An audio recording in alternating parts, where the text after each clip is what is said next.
अच्छा, states of matter. अच्छा, remember atomic structure chemical bonding हम थोड़ा फिजिकल के एंड पे करेंगे। अच्छा, स्टेट्स ऑफ मैटर ठीक है, आइडल गैसेस। बल्कि इसमें अनफॉर्चुनेटली थोड़ा थोड़ा बहुत वो आ जाएगा, इंटरमॉलिक्यूलर फोर्सेस एटलीस्ट आ जाएंगी, तो वो मैं पढ़ा भी देता हूँ, intermolecular forces.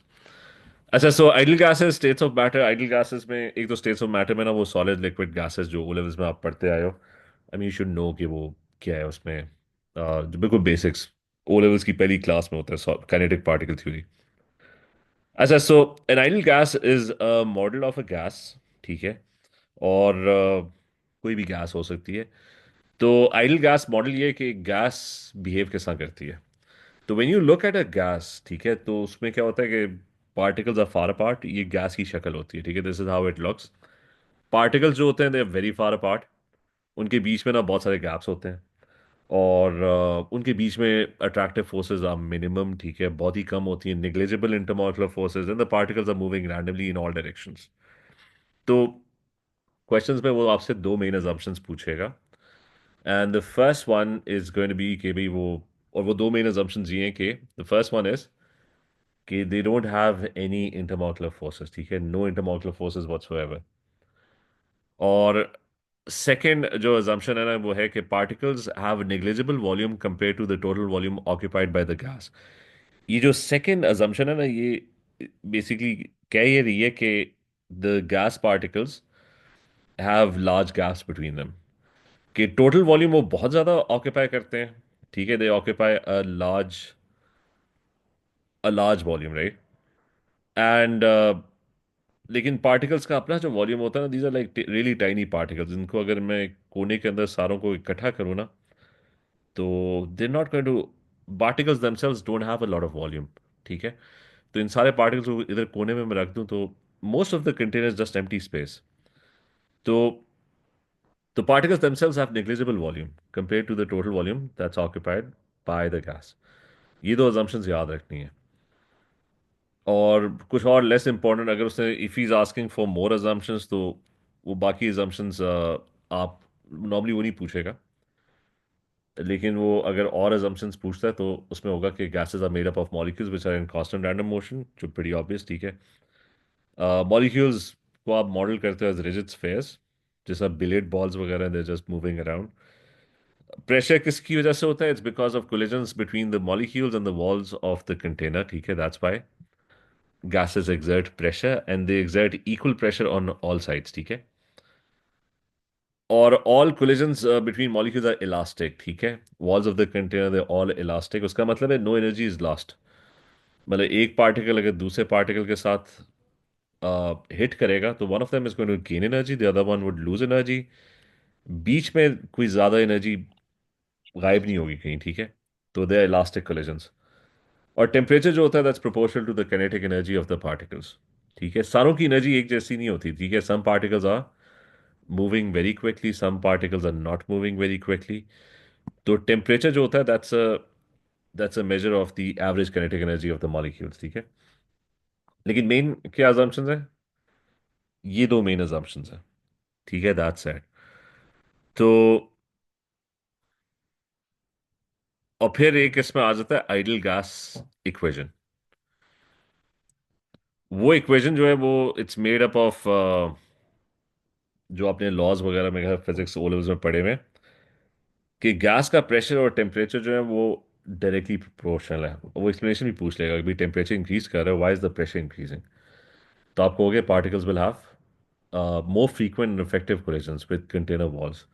Why? Because they have more kinetic energy, ठीक है।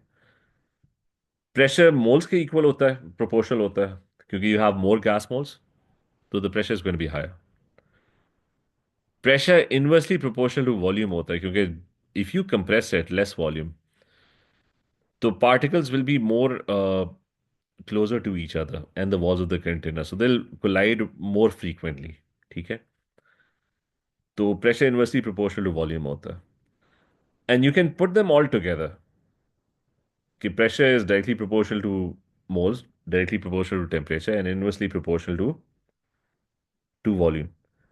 और प्रोपोर्शनैलिटी का साइन अगर गायब करना है तो व्हाट यू कैन डू, इसके बीच में ना वो डाल दो, गैस कांस्टेंट आर, ठीक है। तो प्रोपोर्शनैलिटी ख़त्म हो जाएगी, और आर जो है वो आपका गैस कांस्टेंट होगा।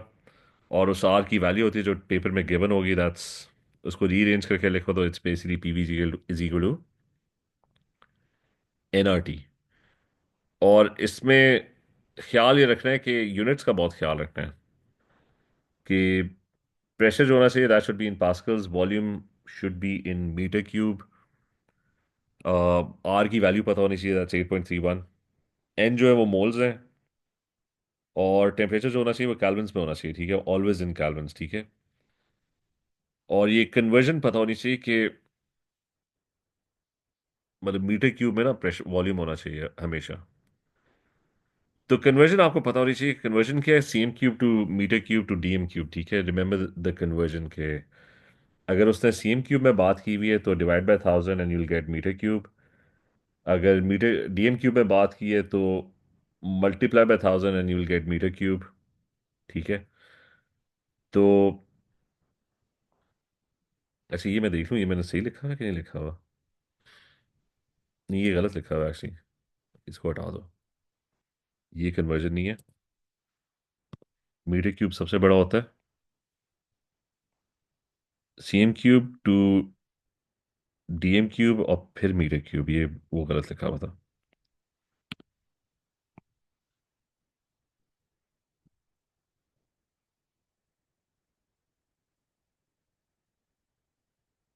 अच्छा, ये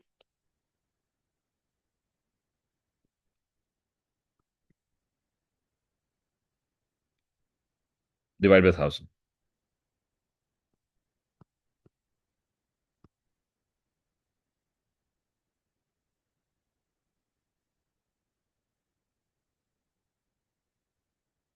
तो आपने जो भी करना है that should be done with meter cube, ठीक है, that's always going to be done with meter cube. तो इसका यूनिट का ख्याल रखना, प्रेशर वो अगर दे देगा ना, उसमें प्रेशर भी वो कभी कभार ना उस पर दे देता है कि एटमोसफेयर में। तो मेक श्योर यू नो कि भाई वो अगर एटमोसफेयर में गिवन है ना, तो दैट्स इक्वल टू 101,325 पास्कल्स। तो आपको ना, you should know how to convert, kilo pascals में है तो मल्टीप्लाई बाय 1000 कर लो, यू विल गेट पास्कल्स। तो मेन गलती जो होती है इसमें वो इससे होती है, ठीक है। अच्छा, फिर ये जो रिलेशनशिप्स हैं, all these relationships that we figure out, उनके ग्राफ्स होते हैं। तो प्रेशर और टेम्परेचर जो है वो डायरेक्टली प्रोपोर्शनल है, तो उसका ग्राफ जो है वो इस तरह है। प्रेशर और वॉल्यूम जो है वो इन्वर्सली प्रोपोर्शनल ग्राफ हमेशा इस तरह होता है। और प्रेशर और मोल्स जो होते हैं ना वो डायरेक्टली प्रोपोर्शनल होते हैं, तो उसका ग्राफ लीनियर होगा, it's going to go up, ठीक है। इनवर्स प्रोपोर्शनलिटी का याद रखना, उसका ग्राफ इस तरह होता है, इट्स एन एसिम्पटोट, वो कभी भी एक्सिस को मीट नहीं करता। तो inverse proportionality, pressure inversely proportional to volume, that would always look like this, ठीक है। चलिए, क्लियर है, इक्वेशन क्लियर है। Yes sir. तो बस इसके थोड़े से पहले क्वेश्चंस कर लेते हैं, पीवीजी को एनआरटी, राइट।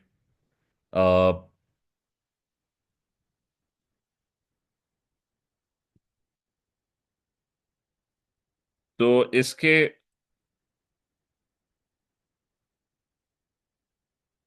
क्वेश्चंस कहाँ पे, एक सेकंड, ये आइडियल गैसेस।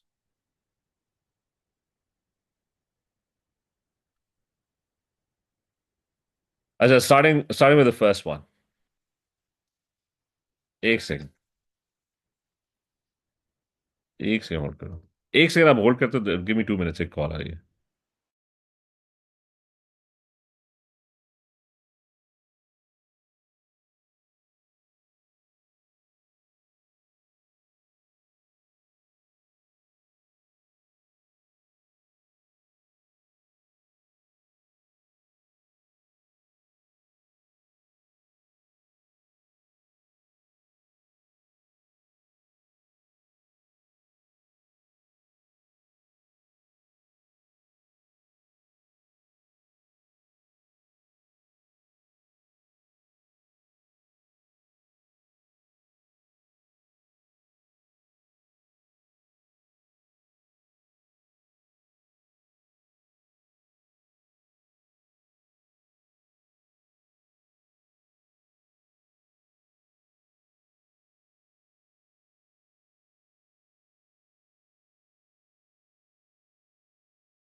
हेलो, हाँ सॉरी। अच्छा, दिस वन, ये क्वेश्चन करना है कि इथीन है 0.56 ग्राम्स, और उससे क्या वॉल्यूम निकालो इसका ना। तो pressure is given, it should be in pascals, तो क्या होगा, दैट्स गोइंग टू बी 102,000, ठीक है, 102,000 पास्कल्स। अच्छा, वॉल्यूम उससे क्या है कि कैलकुलेट करो, so volume is not with us, तो वॉल्यूम निकालना है, और रिमेंबर वॉल्यूम जो निकलेगा ना वो मीटर क्यूब में निकलेगा।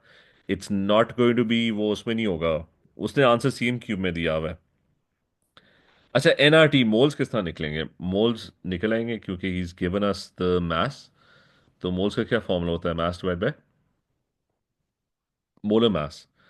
मैं वो फॉर्मूला इसी के बीच में फिट कर देता हूँ कि मोल्स होंगे मास divide by molar mass. Ethene क्या होता है? That C2H4। 28। 28 बन रहा है, 28 है, ठीक है। और आर क्या है? दैट्स 8.31। और टेम्परेचर जो होना चाहिए वो कैल्विन्स में होना चाहिए, ठीक है। रिमेंबर सारी गलती उधर होगी, ठीक है। सो कैल्विन इज, इसमें 273 ऐड कर दो, तो वो सेंटीग्रेड बिकम्स कैल्विन्स, तो दैट्स गोइंग टू बी 303। अच्छा, कोई मुझे बताया कि what volume do we gate?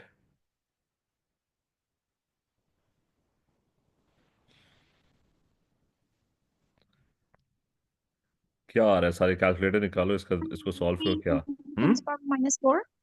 कितना आ रहा है? 4.93 into 4.93 into 10 power minus 4. Into 10 पर -4, and remember it's meter cube, right?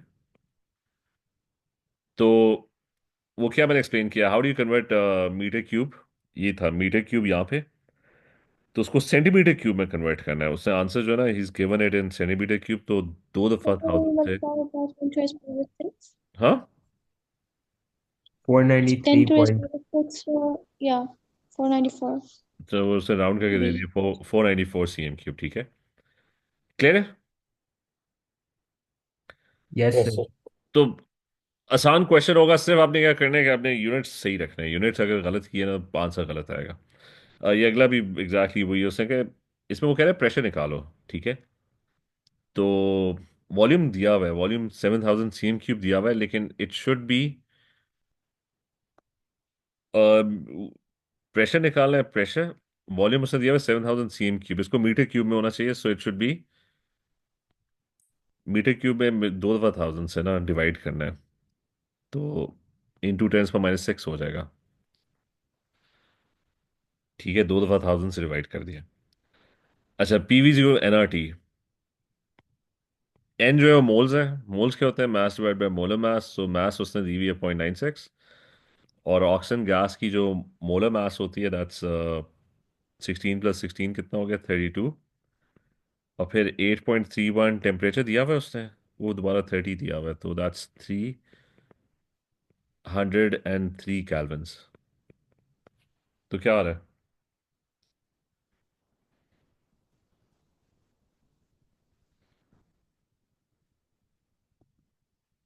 ये मीटर Sir, 10791.13. 107 पॉइंट, 10791.13. ये Sir, I'm Uh, getting like 107 into 10 one. power 4. So the नहीं ये, answer should be C, since it's kilopascal. हाँ, तो इसको इसको convert करना है क्योंकि पास्कल्स है ना, दिस इज पास्कल्स।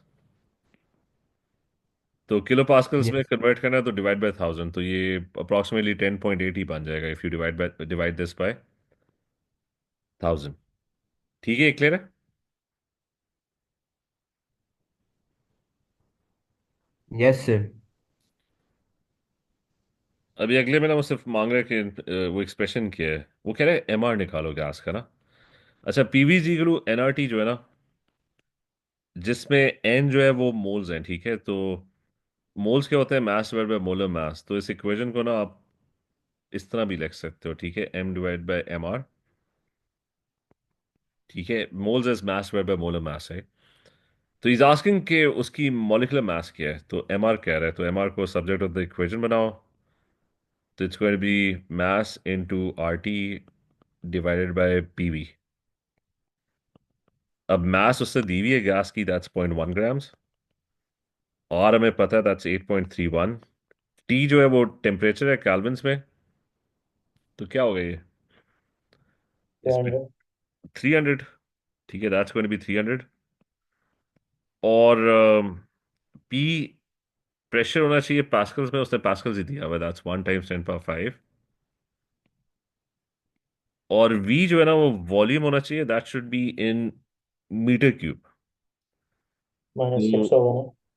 हाँ, तो वो दो दफा 1000 से डिवाइड करना पड़ेगा, 10⁻⁻6 होगा। कौन सा आंसर है? डी। ठीक है, so the answer is D. अच्छा, लगता है आसान है लेकिन it's hard, it's very hard. Remember, जब आपके पास ना बहुत सारी वैल्यूज होती है ना, तो वो सिली मिस्टेक्स करने के चांसेस जो होते हैं ना वो ड्रास्टिकली इंक्रीज हो जाते हैं। अच्छा, एग्जैक्टली सेम के which expression gives the pressure exerted by 1.6 times 10⁻³ moles of N2 in a container of volume 3 dm cube। तो प्रेशर कैलकुलेट करना है।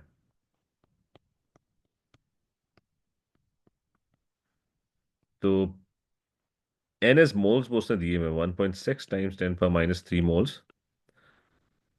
आर जो है वो 8.31 है। टेम्परेचर उसने 273 सेंटीग्रेड दिया हुआ है, ठीक है। तो कितने कैल्विन्स हुए ये?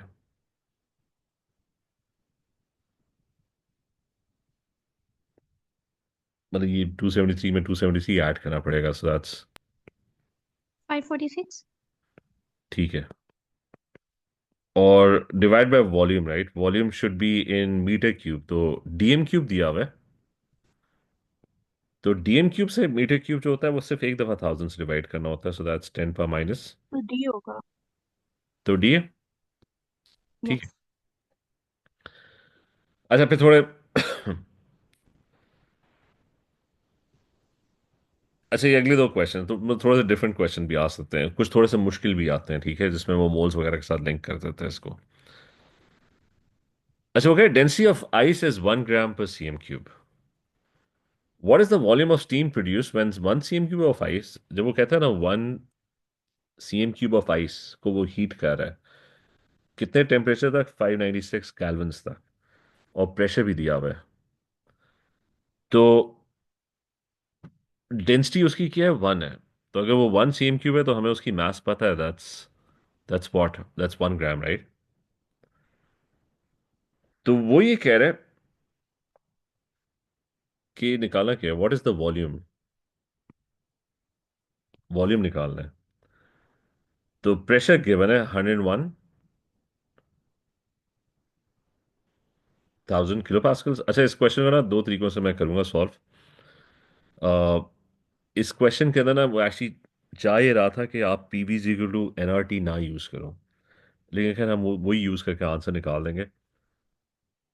अच्छा, this is the pressure, volume, n moles है। मोल्स क्या होते हैं? Mass divide by molar mass. Mass हमें पता है 1 ग्राम है, सो 1 ग्राम वाटर अगर होगा तो वाटर की MR क्या होती है? That's 18, right? तो 1/18, that's the moles. R is 8.31 and the temperature is 596। तो ये 101,000 जो है ना उसको उधर ले जाओ। अच्छा, इसका मुझे बताओ कि क्या, what do you get? 2.724 times 10⁻³ meter cube. Yeah, I think. 10 इस बार कितना है? -3. -3, राइट? Meter cube, right? अच्छा, आंसर उससे मांगा है डीएम क्यूब में। तो आंसर उससे डीएम क्यूब में मांगे, तो मल्टीप्लाई बाय 1000, राइट? 2.72 से।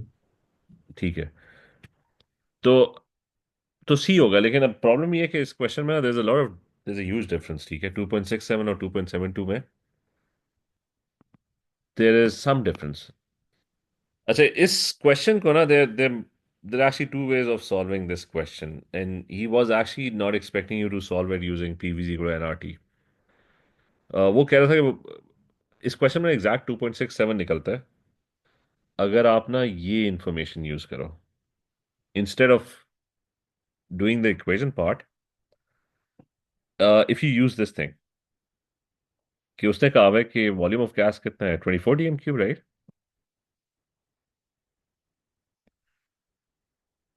किस टेम्परेचर पे? 298 केल्विन पे, right?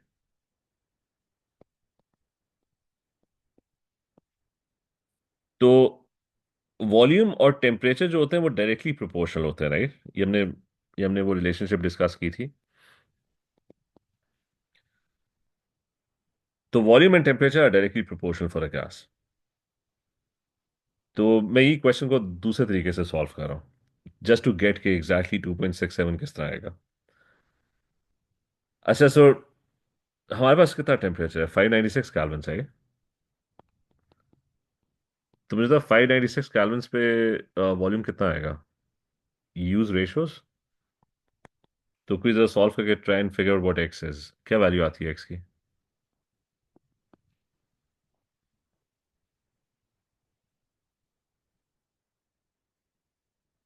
But it's going to be 24 into 596 divided by 298. Yeah, 48. कितनी आई है 48. एग्जैक्ट? Yeah. अच्छा, so we are getting 48 dm³ right now, ठीक है। अच्छा, सो ये हो गया temperature, I have taken temperature into account, right? अच्छा, फिर वो था कि लेकिन ये कितने मोल्स ऑफ गैस के लिए? 1 मोल ऑफ गैस के लिए, right? So 1 mole Yes. Of gas जो है ना, वो उसका वॉल्यूम कितना है? 48 dm³। हमारे पास हाउ मेनी मोल्स हुआ है? 1 ग्राम, राइट? 1 ग्राम कितने मोल्स बनते हैं? 1 डिवाइड बाई 18 करो तो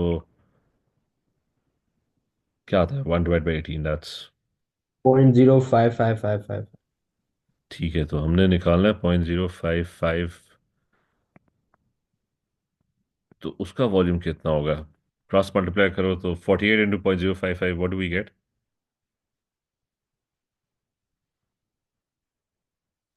सर 2.67। तो एग्जैक्टली 2.67 आ रहा है, ठीक है। तो लेकिन पॉइंट है कि वो ये जो दूसरा तरीका है ना, दैट्स सिंपल इक्वेशन थी, पीवीजी को एनआरटी। मैं खाली बस वो एक्सप्लेन कर रहा हूँ कि हमारा एग्जैक्टली 2.67 क्यों नहीं आया, ठीक है। क्योंकि वो कह रहा था कि सिर्फ ये इंफॉर्मेशन यूज करो, रिलेशनशिप वही है पीवीजी को एनआरटी वाली जो मैंने यूज की है। तो तो उस तरह आ जाता है एग्जैक्टली 2.67। आइडल गैस की इक्वेशन लगाओ तो you are not going to get exactly the same in this command. अच्छा, चलो ये क्लियर है। Yes, sir. अच्छा, अगला क्वेश्चन कि ये क्वेश्चन भी थोड़ा सा मुश्किल सा है कि दो डिफरेंट कंटेनर्स हैं। अच्छा, one container has 5 dm³ of helium gas. अच्छा, रिमेंबर आइडल गैस इक्वेशन में ना, इट डजंट रियली मैटर कि कौन सी गैस है, as long as you are treating it as an ideal gas. अच्छा, दो कंटेनर है, एक 5 dm³ कंटेनर है and the other one is a 10 dm³ container.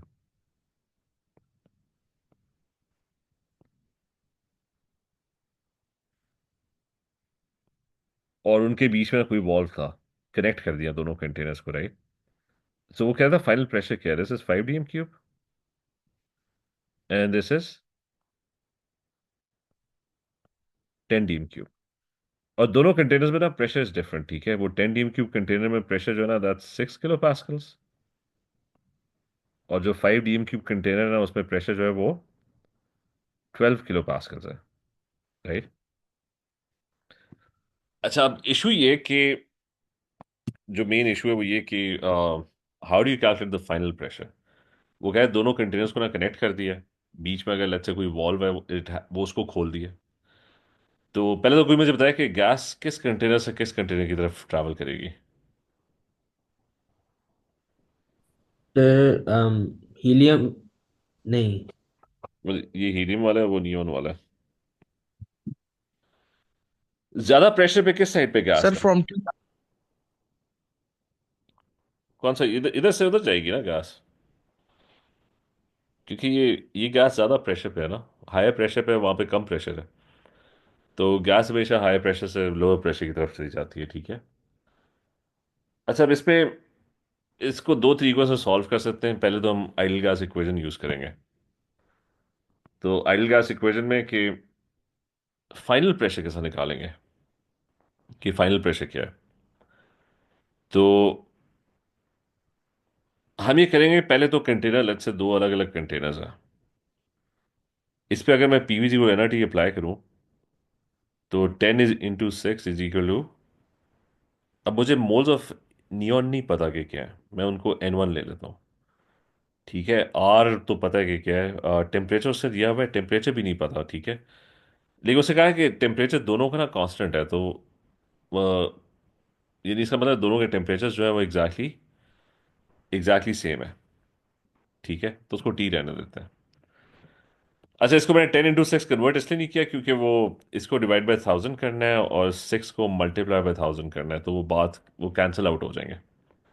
तो वो एक्चुअली एंड में 60 आएगा। मतलब मीटर क्यूब में this is going to be 10 divided by 1000, और पास्कल्स में 6 इंटू 1000 होगा ना। तो फ़ायदा कोई नहीं है, वो कैंसिल आउट हो जाएंगे। अच्छा, अब दूसरा, इस पे भी पीवीजी की एनआरटी अप्लाई करता हूँ। अभी कंटेनर्स को मैंने कनेक्ट नहीं किया, तो ये 12 इंटू 5।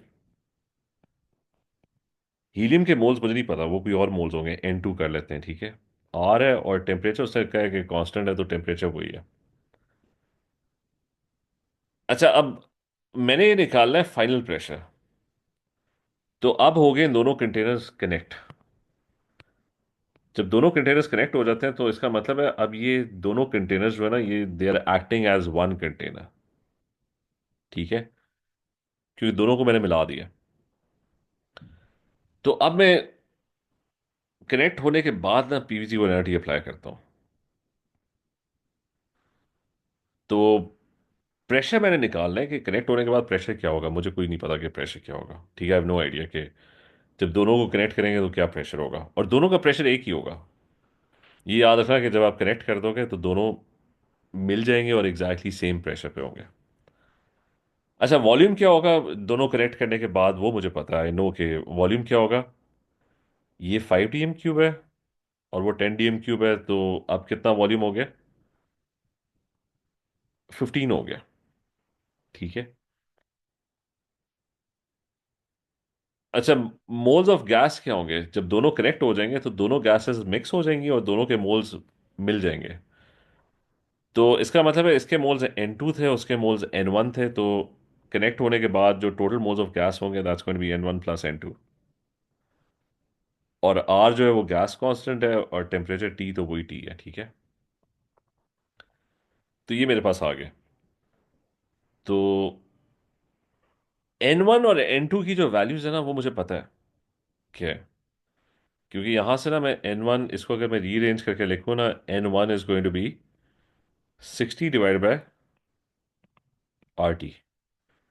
और इसको भी रीअरेंज करके लिखो ना, तो मोल्स ऑफ जो N2 थे ना, वो थे 60 डिवाइड बाय RT। मतलब दोनों सेम ही है, N1। तो N1 प्लस N2 क्या हो गया, दैट्स 60 डिवाइड बाय RT, और 60 डिवाइड बाय RT को ऐड करो तो 120 डिवाइड बाय RT आ जाएगा। और मल्टीप्लाइड बाय RT, तो वो तो हो गया कैंसिल आउट। और P टाइम्स 15, ठीक है। और फाइनली इसको सॉल्व कर लो तो P क्या होगा, that's going to be 120 divided by 15। और वो मेरे ख्याल से it's going to come out to be 8। ठीक है, ये क्लियर है। Yes, sir. Yes, sir. मैं फिर से एक्सप्लेन कर देता हूँ कि मैंने पहले दो अलग अलग कंटेनर्स थे, P into V, NRT। N जो थे वो उसके मोल्स ऑफ नियोन गैस थे, जो मुझे नहीं पता थे क्या थे, N1 मैंने कर लिया। हीलियम था, PV0 NRT। Moles of helium gas मुझे नहीं पता था, I just took it as N2, right. और और फिर कनेक्ट होने के बाद ये दोनों कनेक्ट हो गए। तो दोनों जब कनेक्ट हो गए तो उसका मतलब है कि उनके मोल्स दोनों के एडअप हो गए हैं। नया प्रेशर क्या है नहीं पता था, वॉल्यूम पता था क्योंकि ये 5 DM³ था, दिस इज 10 DM³। दोनों जब कनेक्ट हो जाएंगे तो 15 हो जाएगा, तो वो 15 हो गया। RT वही था जो पहले था, टेम्परेचर भी वही था, गैस कांस्टेंट भी चेंज नहीं होता। तो बीच में वो N1 N2 प्लग इन किया तो वी गॉट द आंसर, ठीक है। Excuse me, sir. Ji ji. Can we use that gas law formula like P1 V1 plus P2 V2 is equal to P3 V3? नहीं Can we use that here? नहीं, वो formula जो है ना, जो physics O levels में था, P1 V1 = P2 V2, वो वाला फॉर्मूला था ना, that applied to the same container. कि अगर आप एक ही कंटेनर को उठाओ, उसको कंप्रेस कर दो, ठीक है, तो उसका प्रेशर ज़्यादा हो जाता था और उसका वॉल्यूम जो है वो क्या हो जाता था, कम हो जाता था, लेकिन प्रोडक्ट वही रहता था, ठीक है। इधर मसला ये है कि दो टोटली डिफरेंट कंटेनर्स हैं, उनको आपस में कनेक्ट कर दिया। क्लियर है? Yes, sir. सर इसमें 120 कैसे आया? नहीं, वो N1 और N2 जब कनेक्ट कर दिया ना कंटेनर, तो इसके N1 मोल्स हैं, इसके इसके N1 मोल्स हैं और इसके N2 मोल्स थे ना। तो ये क्लियर है ना कि दोनों के मोल्स एड अप हो गए थे ना, गैसेस दोनों मिक्स हो गए ना, ये क्लियर है। तो यस सर। मैंने इसको रीअरेंज किया ना। N1 क्या बना, इसको रीअरेंज करके लिखो, 60/RT आ जाएगा ना। और N2 moles of the second gas वो कितने बने, अगर इसको रीअरेंज करो, दैट्स गोना बी 60/RT। तो N1 और N2 को ऐड करो ना, N1 प्लस N2, तो 60/RT प्लस 60/RT, तो वो 120/RT बन जाता है ना। ठीक है, क्लियर है। Yes, sir. जी सर। Yes, sir. तो अच्छा, ये क्वेश्चन मैथमेटिकली तो इस तरह सॉल्व होगा, ठीक है। या अगर कभी दोबारा, let's say you are running out of time, mathematically इसी तरह सॉल्व होगा। दूसरा तरीका जो है ना, वो याद रखना पड़ता है। वो सिंपल ये कि आप एवरेज, बल्कि दूसरे को छोड़ ही दो, ये तरीका है इसको सॉल्व करने का, ठीक है। और अगले पे इस तरह के क्वेश्चंस आते रहते हैं, ठीक है, रिमेंबर दैट। और इसमें ख्याल रखना कि there two different containers that are connecting. Same container होगा ना, फिर इतना मसला नहीं होगा। अच्छा, ये बाकी क्वेश्चंस जो है वो ऑलमोस्ट सेम है, मतलब वही straight forward, just apply PV = nRT and you will figure out the answer. अच्छा, कुछ क्वेश्चंस, एक क्वेश्चन थोड़ा और मुश्किल कर लेते हैं जो मोल्स के साथ लिंक था, जस्ट अ सेकेंड, पता नहीं मेरे पास,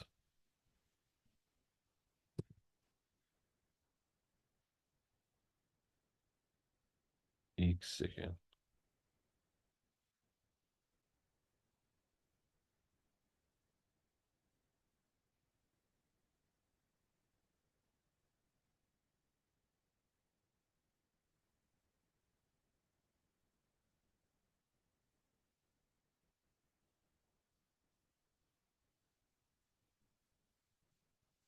जस्ट 1 सेकेंड, एक और क्वेश्चन था जो लेटेस्ट आया था, बाकी क्वेश्चन उसी तरह थे।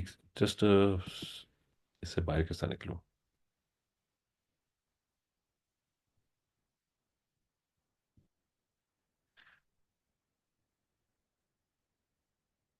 थ्योरी का क्वेश्चन था।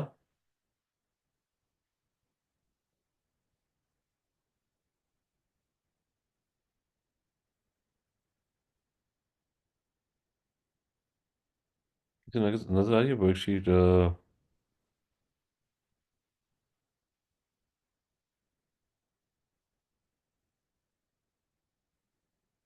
नहीं, तो इट्स द सेम वन। एक सेकंड देना मुझे।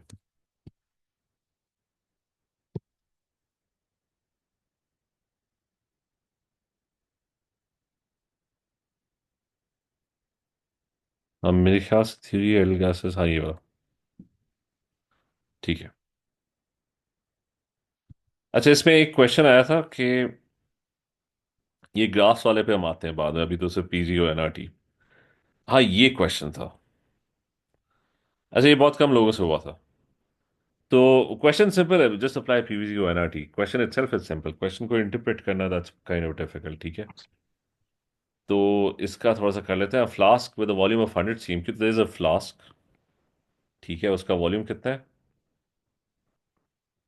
100 सीएम क्यूब, और was first weighed with air filling the flask. तो पहले इसके अंदर एयर डाली है, तो मास ऑफ फ्लास्क कंटेनिंग एयर वो गिवन है।